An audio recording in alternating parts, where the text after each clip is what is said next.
All right, guys, we are back with the Super secret way, okay? Because we're going to use Desmos to do these replacement values, to evaluate for these variables that have values, okay? So the first thing we're going to do is we're going to look at this and we're going to very carefully type this into Desmos. So I'm going to start right up here and I'm going to start with, oops, I need a keyboard, the letter A.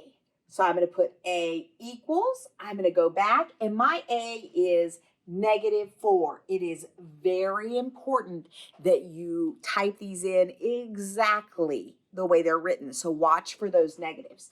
The next one is, I'm going to go back to my keyboard, B equals 9.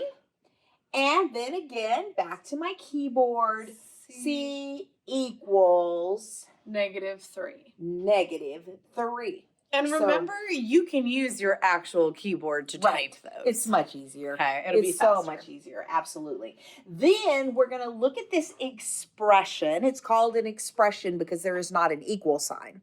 Okay, once you have an equal sign, it's an equation. But this is an expression, and we're going to type it in exactly the way we see it. So Miss Benson's going to read it out to me, and I'm going to try to type. All right, Ready? Is -C times parentheses 2b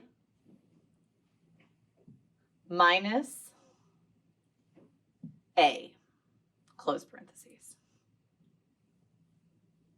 Okay, and I'm going to look and make sure it looks exactly alike. -C times parentheses 2b minus a, close parentheses, and that gives us 66. So if you stuck with us when we did this by hand, it took us a lot longer, but we're in 8th grade now.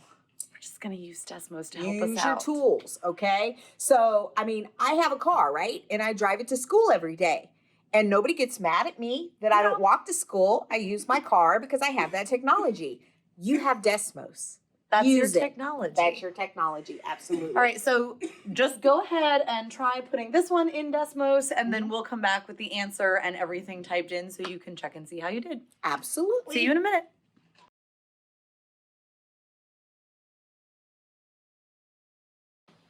Here we go. Did you get it? I bet you did. 30 should be your answer, and here is how everything should look in Desmos. Type in each of your variables and then type in the original expression, and it should fill it in for you, equals 30. One thing we did not say earlier that we should go ahead and say now is after you solve one of these problems, make sure you clear out Desmos completely before doing the next one. Okay, Right. because if both of these had X in them, things could have gotten mixed up. Right. So just keep that in And mind. always just go back and check and make sure that you typed everything in correctly. Make sure you have the negative in front of the 2, the negative in front of the 5. Make sure you've got everything in order. So if you're just a little bit more careful about what you do, frankly, there's no way to mess it up. And you'll be a math expert too.